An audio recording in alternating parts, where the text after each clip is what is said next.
Is SpongeBob gay? Does he have a secret boyfriend? And is Squidward homophobic? Let's find out. And the answers to those questions I just asked are no, no, and no. Let's first look at what the definition for a femboy is. And as we can see, I'm not trying to say SpongeBob is outright gay. In fact, it's been confirmed by Steven Hillenburg that he is asexual, which makes sense considering it's a kid show. Also, scientifically, sponges don't have genders and they produce asexually. Now, what I am saying is SpongeBob fits this definition. Let me show you the first piece of evidence. Alright gentlemen, in this episode, Clams, which I heavily analyzed in my last episode of Beneath the Ocean Surface, SpongeBob marks a bill given the crabs in semi-gloss lipstick. Now ladies, pause or skip forward, I don't know, just me and the boys need to chat for a second. Alright men, who in the f*** here can accurately remember lipstick colors like that, like just one lipstick color? I know I can't. Clearly, SpongeBob uses makeup as confirmed by this clip. This is clearly a feminine characteristic, and I would say it fits the definition I showed earlier. But Mr. Goofy Goober Group, he's never worn makeup in other episodes. Well, that's where you'd be wrong, bucko. Cue the next piece of evidence. Alright, in the episode Mermaid Man and Barnacle Boy, SpongeBob and Patback are trying to get Mermaid Man and Barnacle Boy to get out of retirement. And one of those schemes involved them staging a mugging. I know, this is still a kid's show. Pat Rod dresses like the Hamburglar and hold on, do my eyes deceive me? Is that makeup? Is that a dress? Is that a cute hat? Now they are trying to make it seem like someone is getting robbed, okay? He didn't have to be a woman. Men can get mugged too. But you know what? They could just be making a joke referring to old stereotypical stories about women getting their purses taken. You know what? I'll give y'all that.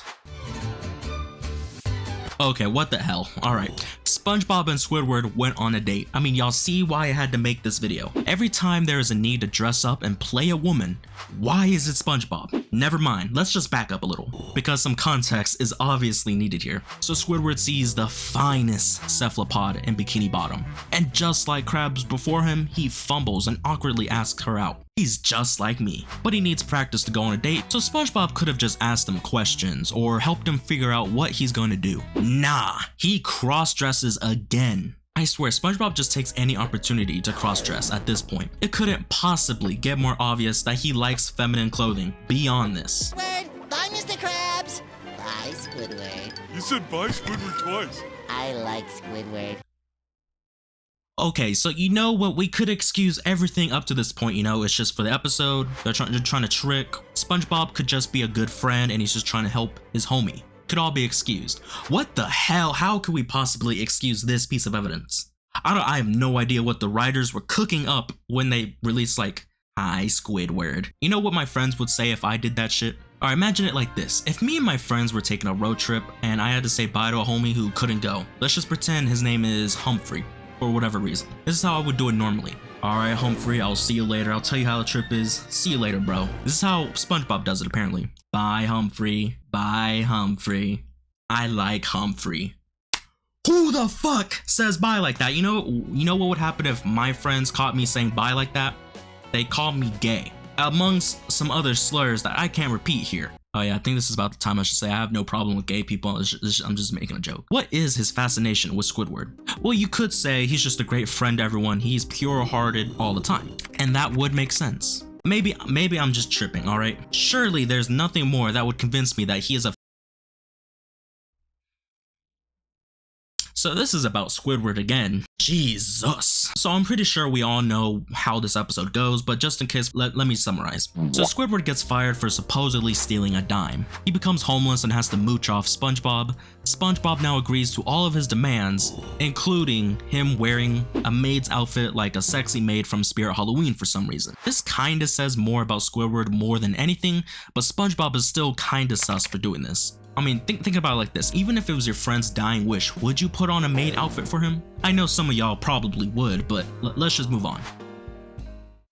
Okay, so we're back to the cross-dressing. So in the episode, Patrick and SpongeBob adopt an oyster and take on the roles of parents. Now, I feel that it would be normal to just act like yourself and provide for the oyster. Nope! SpongeBob lets his Spudge Gussie hang out as he becomes its mom for some reason. Full dress and everything. He even stays at home to raise the baby. He has a job though. And Patrick dons the role of a stereotypical sitcom dad just going to work and afterwards drinking a cold one to relax. I've always wondered this, but wouldn't it have just made more sense for SpongeBob to keep his job, the one he loves, and for Patrick, who does shite all day, to just stay home with the kid? So basically, my main point is he did not have to do this. So he takes any chance to cross-dress, and for some reason, he's always in a purple dress. So what does this prove? Wait a minute.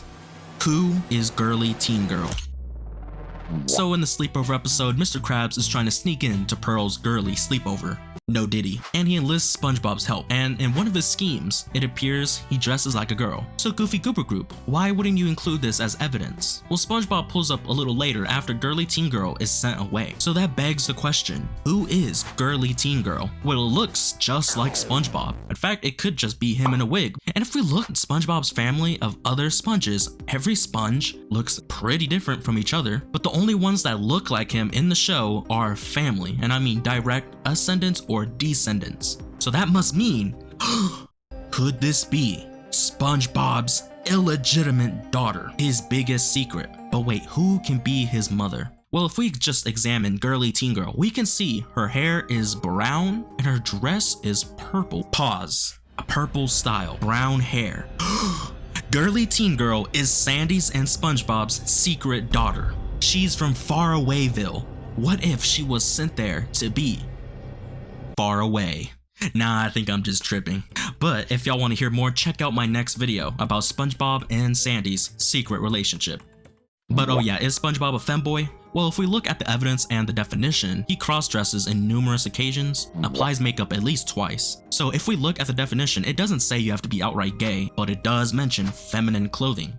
I rule that SpongeBob is in fact a femboy. And if y'all disagree, comment down your argument down below. Be his lawyer or something. Alright, thank you for watching to the end. This video was actually really fun to make. Stay tuned for my next video about Sandy and SpongeBob, and of course their secret daughter. And if you want more psychological analyses, stay tuned for my next episode of Beneath the Ocean Surface. Anyways, thank y'all for the nice and helpful comments. They actually really do make my day. Thank y'all for the continued support. I'll see y'all next time.